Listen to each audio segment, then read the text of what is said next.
Dana, I'm very excited to have you join us on our Femme Futurist Society series today. Your work is fascinating, and I'm really trying to wrap my arms around it, and I don't know that I've done a very good job at it at all. So I'm looking forward to you sharing more about your work and all the worlds in which you play. So thank you. Thank you. Thank you so much for inviting me. I'm very excited to be here and have this conversation with you today. I don't even know, what part of the world are you in? Where are you? Right now I'm in Arkansas. Oh my gosh, it's so fascinating. Okay, that's a whole other piece. Is trying to take this extraordinarily, like, far-reaching world in which it is that you work and imagine that you're in Arkansas. That's so interesting. How long have you been there? Where are you? We're in Austin. Austin, okay, yeah. So not very far, actually. No, not at all. How long have you been in Arkansas? Well, I have a home here, and I split my time generally between New York and Arkansas. My husband's from Arkansas, and so I've been here a long time. And yeah, the pandemic has kept me here. So that's fascinating. Yeah, that was actually probably a really great place to be outside of New York. It has been. We're in a nature setting, and so it's been a very, very beautiful place to be. And a good time to think. So in terms of understanding your work, when you meet a neighbor in Arkansas or in New York and they ask you what you do, how do you answer? It depends on who it is. Good point.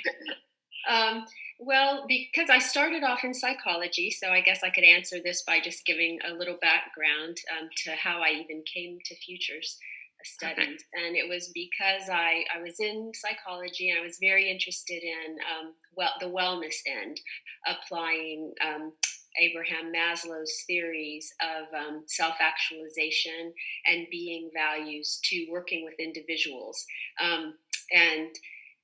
And I was also very interested in the expressive arts. So it was really the expressive arts, using the expressive arts to help people pass into these stages of self-actualization. That's where I started. So my PhD was in psychology, clinical psychology. And then while I was in my the last couple of years and I was starting to think about what to do my dissertation on, I met up I just accidentally happened upon this Hungarian, Béla Banathi, who's a systems scholar of evolutionary system sciences. And he was hosting a seminar on open systems.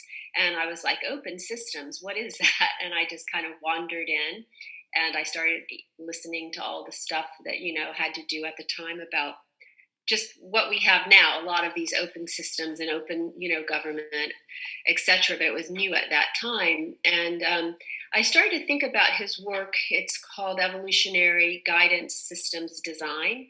I started to think about what if you applied that to media. And so I sort of went from expressive arts to media in one jump, and then from individuals to society in another jump. And I moved into this systems sciences and wrote my dissertation in that area. And so then I started to be specializing in guiding society. And so if you're moving into that area, then you're moving into the future, right? And so it sort of just happened that I ended up being in the field of futures. I was contacted by an editor of a journal at the time, Jennifer Gidley, and she is an amazing female futurist. You probably know her, or I don't know her actually, but you want to interview her. She's Australian, and anyway, she had seen that I had been writing on the design of conscious media, and she said, would I be interested to submit an article on futures media in this positive space? And I was like, sure. And so that sort of launched me into the field of future studies. I think to your point, this curiosity, when you start to imagine how these things get put together, do naturally put us there. And I think that partly it also has to do with the point in time that we're in and how much things are changing around us. Mm-hmm. No matter what we study today, it's going to have a different form in the very near future. And so it helps to look at the trajectories of all that. So when you talk about conscious media, What was that? Well, either what that was the article was about, or sort of how do you describe what the? Because I think it's really fascinating when I go to your website and I see how much there's about digital media and how much of it is about consciousness and kindness and being wholehearted humans. And most people think that those two things work in opposition to one another, and you've integrated them in this really rich way. Well, and that was also kind of just a natural fallout from my interest in Maslow's work, because one of the things he talked a lot about, or really the foundation of humanistic psychology and into transpersonal psychology, was this idea that in prior to that time, psychology had usually studied disorder or Right. mental illness instead of mental wellness. And so they were some of the pioneers that were looking at, well, what's the highest functioning? What does that look like? And that we should be looking for the good in people. And so when I noticed that there was a lot of conversation about cyberbullying, and negative use of the internet, I naturally thought, well, that's interesting. I'm sure that's happening, but concurrently, there must be a lot of good going on online as well. And so I started looking for the good. And of course, you look for what you find. And so I found a lot of it. And I found a lot of altruism, people using the internet to help other people. And then I did a really deep dive in that, and it led me to this archetype, a new archetype, the cyber hero archetype, because I found that a lot of the people who were doing these altruistic acts online were doing them over and over and over again. It wasn't just like a random, oh, I think I'll do this thing to help someone, or it was that they were steadfastly doing this over and again. And I thought, okay, so this is a new form of heroism arising in this space where people can use the tools of the internet. And I often like to think about it like it's our lightsaber, that the internet and our phones are like our lightsabers, and they can be used for good or ill, you know. And so, and I think that's a very passionate area for me, is explaining this to youth, young children, and all the way up the spectrum, that they have a powerful tool, and in fact it can hurt them unless they learn how to use it and control it instead of letting it control them. There's so many things I want to ask you about this, but first let me ask you, in the world of heroism, aside from the cyber side, which I'll talk about more in a second, do you see that same pattern, though, that if they're sort of a real life hero, that they have that pattern that shows up over and over again? Or is it that the internet or the digital tools allow us to amplify that behavior? No, I think you're onto the right path. That usually the hero, once they pick up that path, then well, I mean, in storytelling, right, there'll be a divergence and whatnot, but then usually, if they're going to stay the hero, they do. Like Jon Snow in Game of Thrones, right? He is usually does the right thing, and that's how the audience, or can tell that this guy is the hero, because he's always going to make the better, higher, let's say, moral judgment. So I don't think it's just true for the digital space. No. But I do wonder if the digital space that gives you more opportunities. So can you give me some examples of people who are cyber heroes, the kinds of things that they do? Well, for example, sometimes, I mean, at this point, like one of the things, when I started that research many years ago, and so a lot has changed, and there's a lot of other more ways to engage. But just, going on and signing petitions um, to try to make change. I have been collecting a folder. I want to put a book together on the subject of this, and not just the cyber hero archetype, but what happened is, the more I looked at it, this is kind of the furthering of the thought, but the more I looked at it, what happened was sort of a convergence between, in the beginning, most of the smartphones, of course, weren't able to do all of it. They weren't smart, right? They were just mobile phones. And so if you were going to do this type of behavior, you had to do it on your laptop or whatever. And then as the phones became smarter, what I found was that the same people who were taking action or oftentimes the same people who are taking action in the real world, i.e., marching in the streets, being, protesting, were also the people starting the petitions, sharing on social media, recruiting more people to take action. And we saw sort of a culmination of that with the Fridays for Future movement. And so that sort of led me into this area of what I now call collaborative heroism. So it's reaching across, in the real world, because we are living in the digital space now. It's all around us, and we're not really away from it. I mean, unless we choose to be, like a mindful unplug or something. Right.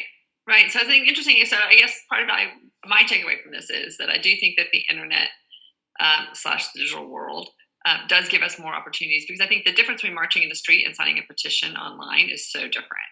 Right. And so it's like it's a lot easier, I would argue, to be potentially altruistic online. There was a tweet this morning.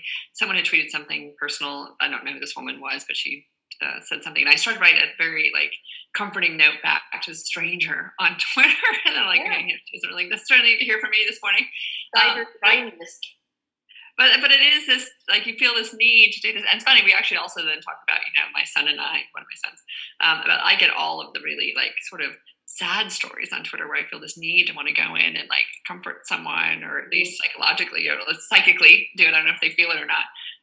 Versus he gets all the really horrible news stories that are just that are about the worst in humans. And I always see sort of the most vulnerable and tragic in humans. So Twitter knows how to feed us what it is that we're somehow drawn to.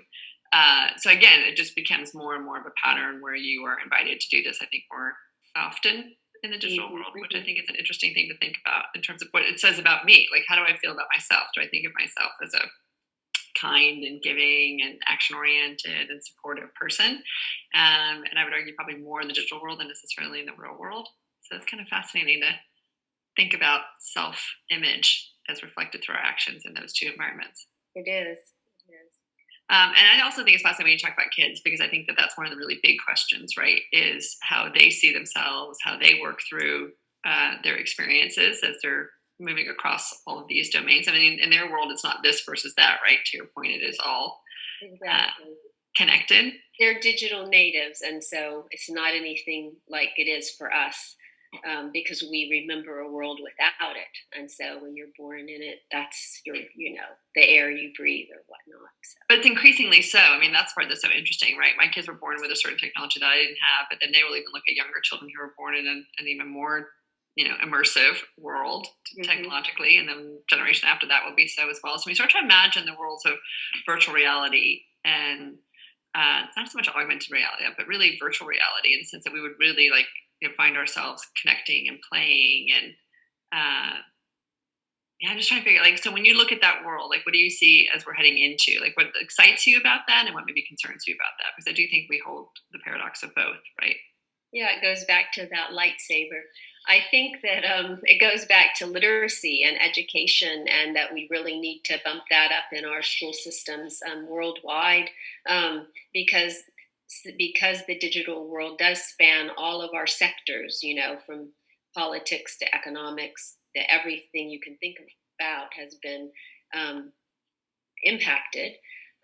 So someone growing up today needs to learn just the literacy around it, how their information is tracked. They need to know about how to protect themselves. They need to also learn how to use the tools to help others, and how harmful it can be, how cyberbullying can result in, suicides, and at the same time, how it using it heroically can save a life. One of the recent stories, someone was live streaming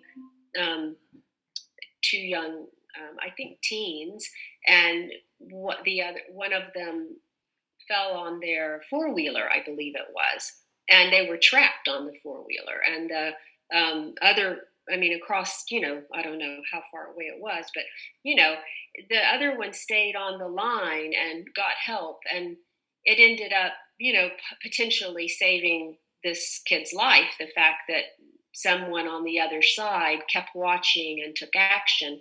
And that's one of the things that got me interested in this area to begin with. So, anyway, I think that digital literacy is a primary concern going forward, and it colors all the way through for virtual reality, augmented reality. The more immersed you are in it, I mean, you need to have a way out. And as we know, neurologically, we have, it's like candy to the brain. Right. And so children have to be taught that the same way are taught by some people that sugar isn't good for them, right? They can be taught that these devices can not be good for you if used in excess. And to have that the power, the personal power to turn it off is actually quite an accomplishment.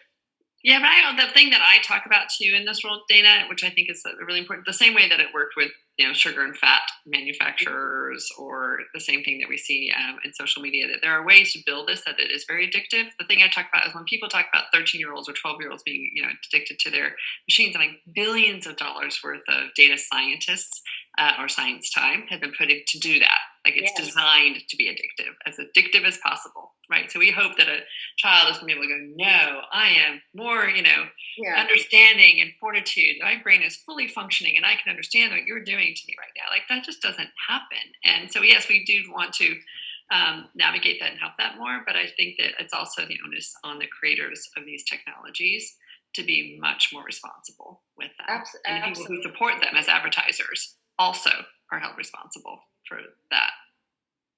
That's true. Absolutely. I agree. Do you do any consulting work with technology companies that are trying to build this in more thoughtful ways? I have done some, yes. And I think that they are, I mean, again, we have a profit motive for consumption and things in the general marketplace. So it's difficult because they want the eyes on the products, right? But there is more and more movement in that direction, particularly, for young children. I would say not much when you get to teens and up, but for the younger children, there's a lot more effort being made.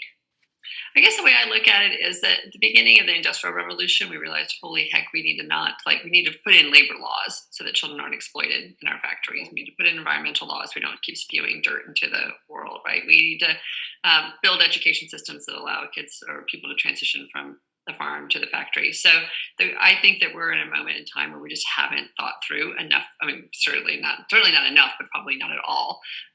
Some of the really big structural changes that need to be around this technology, because I think it is very, very potent. And I do think the business models that are placed on them are critical. Like, we do need to think about that much more. And you see things like Coded Bias, which is a documentary that just came out that talked about the bias and artificial intelligence algorithms, which is great that it's creating awareness of. And what we're seeing is companies walk away from facial recognition before they have a business model really attached to it. It's easier to let go of, right? As soon as they start making that a big portion of how it is that they generate consistent income, it's much, much harder for them to wean themselves off of it. Exactly. I think we're in this moment in time where we can intercept it before it becomes, business practice in a more global way. So I think it's a really important time for us to be having these conversations and challenging so many of those assumptions around. Absolutely. And I mean, obviously the pandemic brought it all home to us, with everyone having to rely on technology, at an increasing, and especially school children. Well, and I share your optimism around it, because I really do think that there are so many advantages to it, right? The fact that kids were able to be schooled from home if they had the devices. And what I really felt for were all the school districts and families that had no experience with the technology, who had to ramp it up so fast and didn't have any of the ed tech support, or didn't have any of the literacy just in terms of how to use the technologies and the apps and all that thing. It was a really, really steep learning curve. But I hope that one of the outcomes of it is that it did leapfrog many more people into this space, so that they have access to technology. They understand it a little bit better now. They are hopefully understanding some of the ways to use it, both good and bad. So that's the good news around that. But I do think as we head into this future, I guess the question I'm thinking a lot about is how do we build them in ways that really accelerate the good and blunt the bad, right? That's just all where I'm at. And so what was actually interesting to see also in the world of gaming is gaming was evolving, and Jane McGonigal was doing her work, is how do you take this natural tendency to want to game and turn it into something that was more altruistic, right? Games that save the world as opposed to take over the world, or games that when we put our collective thinking together, we can solve a problem that we couldn't have done alone, or that generate, again, some data that we can use some other way, but we're kind of coming through the gaming portal to get to that data. Like, I just think that kind of use of those technologies is such a fascinating way of being able to steer them in a way that holds us better. I absolutely agree. Some of the Jane's early research and some of the other early games that Gaming for Good were part of the research that I did on that archetype. Okay. So, yeah. So if you're choosing to play games that in the end are helping Alzheimer's research or right. some other thing, then, that's an altruistic aim that you have. And if it ends up saving someone's life, then although it's hard for us, because we think of, archetypes and patterns are things that we're born into, depending on what culture we're born in. But, now we think of a hero as someone who, generally speaking, risks their life to save someone else's. But there's ways to expand the idea of heroism, where if your action ends up saving someone's life, right, in a collective, as we are now, then you're part of that. And so is it the hero in the traditional sense? No. But is it something new? Yes. Is it part of the future? And if you and I were both interested in positive future, so and reframing the future and creating just new ways of thinking in the world, then that, I think, is part of one of the things that really interests me a lot. So what I say is, let's talk about what you're working on now. What is it that you are passionate about? What you're either studying or building? Okay, I'm building and I'm studying, and I figured. I'll tell you why. It's my right brain and my left brain now. That's great. What it is I started. Well, let's talk about the digital stuff first, since that's where we've been. So I started working on a platform for youth, activist platform for educating children and on across multiple areas, but essentially giving them a platform to take action to tackle global challenges. So I partnered with over a dozen nonprofit organizations and have been building an ed tech platform where youth will be able to learn about the global challenges while taking action. And there's a gamified part to it as well. And so that's a project very dear to my heart.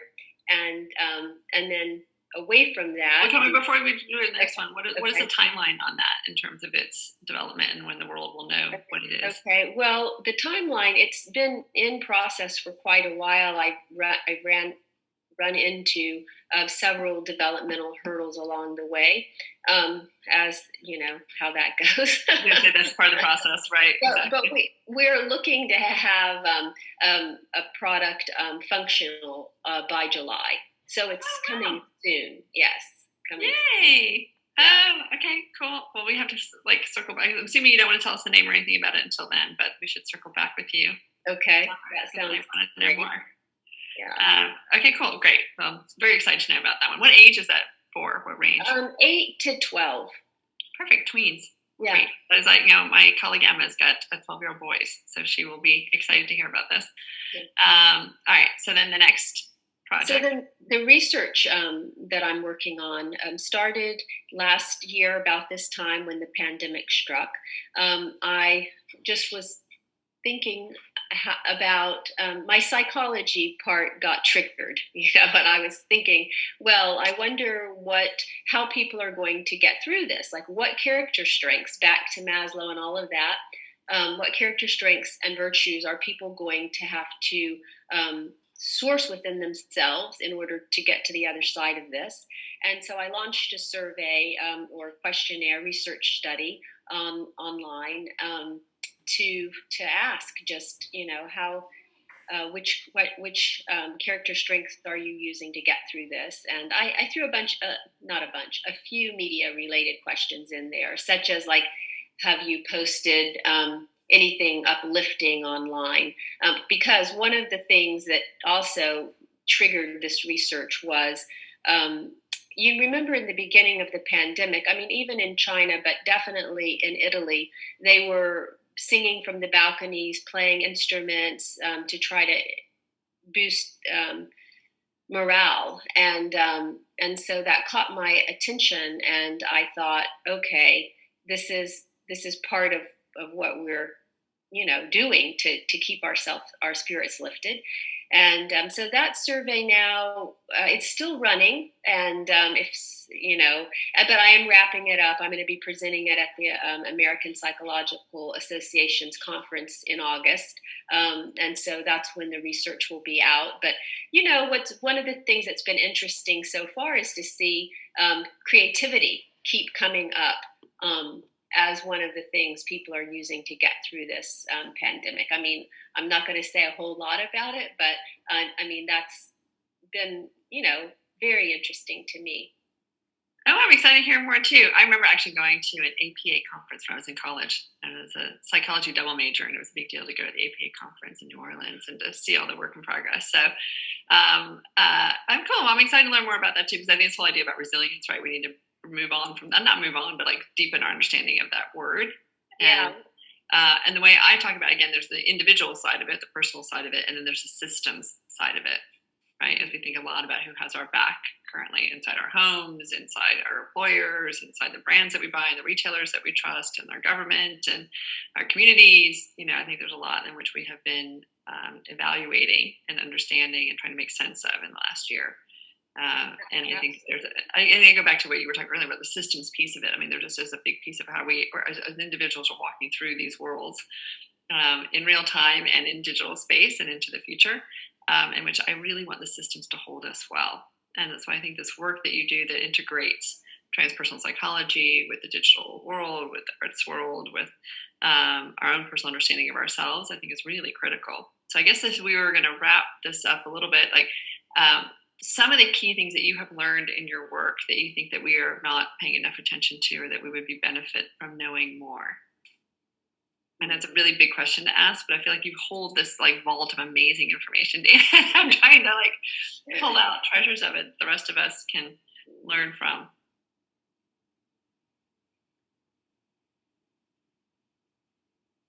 That is a very difficult question. I know. Okay, we can break it down. Yeah, let's break it down. Well, I guess what I'm trying to figure out is so if you have to think about the types of people on the planet, from kids to adults to, in different stages of life or in different arenas of life, is there an area that you think is most vulnerable that we need to be spending more time supporting as we head into this digital future? Oh, yes, absolutely. The natural world and our relationship with it. I think that the most important thing that we can teach children at this particular time is a love of the natural world, a bonding with it, and then simultaneously empower them to protect it. Because I have long been worried about learned helplessness, which is a condition that develops if, let's just say, to use the scientific study, if you put a mouse in a trap and you teach it that it can't get out, basically, and then you remove the blockage where it actually could get out, it won't try to escape because it thinks it can't, right? Sort of like we trained elephants in the past in the circus, right? So children are the same way, and or human beings. And if we are trained to think that we're helpless and that we can't do anything to affect change, and that, the planet is going to, be destroyed around us and we're not able to take action, then that's very bad for our psychology, our psyche. And so I think, the most important thing is building and developing empathy for others and the natural world. And how does that jive with your work on the digital side of things? Like, how do those two things marry up? Well, to me, because I'm sort of like you, very positive about the fact that we can use these tools and we can design them. We can design projects and tools that are, help to heal the environment, um, and also empower people in a positive way. So I see the use of technology as a tool to heal the earth when used properly. And of course, that ties into an area that I'm really interested in of like permaculture, rewilding, biomimicry, and looking at all of those ways that we can redesign things to serve the natural world and thus ourselves. I think too often humans like to take ourselves out of the natural world as if that's possible. And but I think plenty of people go around thinking about that there's me and then there's the natural world.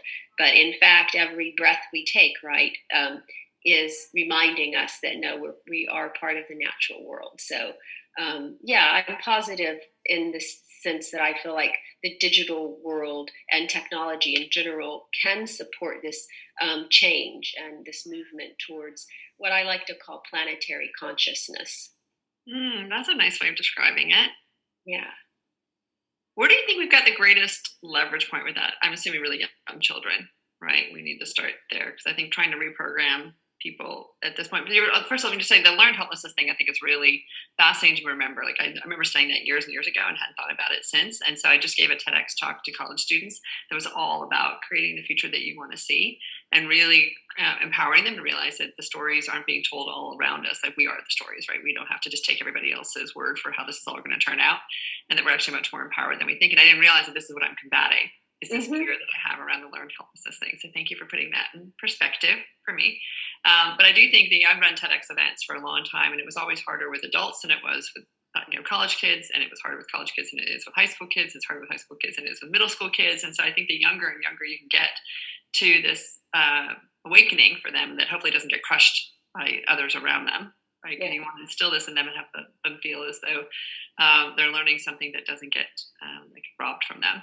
But I do think this is a really, really critical thing. So if you had to think about, like, again, one big intervention that you would want to make either in the school systems or in the media that they consume or in a technology that they have, where would be something that you would want to help share some of this learning? Well, I think the education piece is the pivotal piece. And I think education, and it's tied to technology, of course, because that's where we're consuming a lot of our education and will be into the future.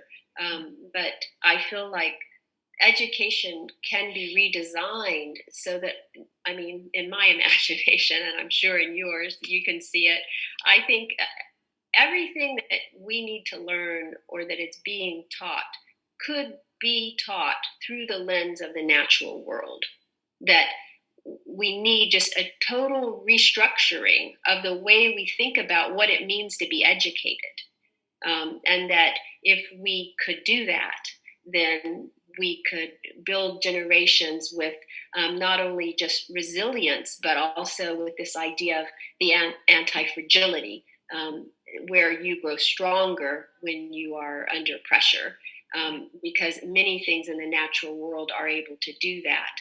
I think, are you familiar with the work of Clarissa Pinkola Estes, like Women with the Wolves? Oh, you will love that. You have to read it. She wrote it years ago, but in that book, Dr. Estes, she talks about how we've lost touch with the life-death life cycle. Mm-hmm. That in the current worldview, it's life and death.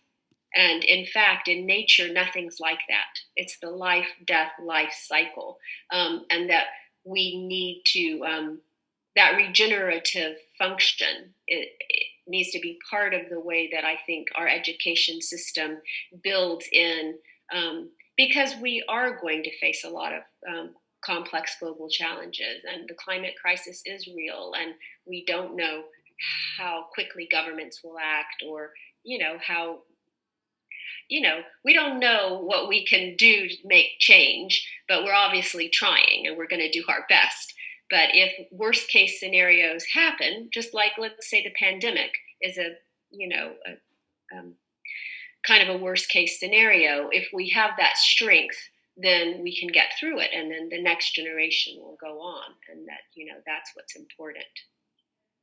Wow. I feel very, first of all, I can hear Emma, she's in the background here, like cheering with every word that you say around all of this. She's a 100% believer in it, as am I. And it is nice to have that as a framing for where it is that we head next. And I realize that that's a lot of where you're putting your energy with this ed tech work that you're doing with all these other folks. I'm excited to see when this launches this summer, how we can share that with more folks, because I do think having more and more of those kinds of things will help accelerate the change. Because again, I go back to, I'm trying to accelerate the good and blunt the bad. Sort of like and again, there's, I guess, some qualifiers around what's good and what's bad. But I think hopefully we have a shared understanding of the fact that we want to save the planet, and then we want people to feel happy and healthy. Right.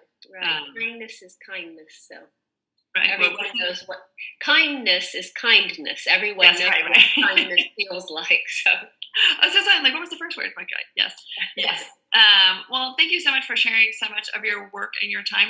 For people who want to find out more about it, I went to your website and I read about it again, and it's like all the various initiatives that you're part of. I don't want to talk about C3 for a minute, or if you want to talk about any other pieces of what it is that you're doing. Well, are we close to out of time? Well, I do work with the Center for Conscious Creativity out of LA, and it's another initiative to bring consciousness into media creation. So that's a very dear to my heart and a passion thing. I work with the World Future Study Federation. That's a global organization, federation, that's main purpose is to promote futures literacy. And so that's great. Yeah. So. Well, so then do people find you on LinkedIn, or do they just read about you? Yes, LinkedIn, or through my website, they could message me. Perfect. Well, I look forward to learning more. I'm glad, again, that we've got a couple of mutual friends that I can keep up with you and what you're up to that way as well. But thank you for all the work that you're doing, Dana. This work is really, really important. And the more that we can support it, and anything we can do to help share it, let us know, because this is how we build a better next. And I'm really grateful for you. Thank you. Thank you for hosting this Femme Futurist, and it's really a wonderful initiative to lift up the voices of women. So I really am grateful. Well, the work that everyone is doing is really amazing. So I hope that more people get a chance to tune in and feel good about it, because I think the thing that I will really walk away from this conversation, that learned helplessness thing, I think is a really a big threat to where we are right now, and we really need to program against it. So again, the series is part of that, and all your work is around solving for that. So thank you. Thank you.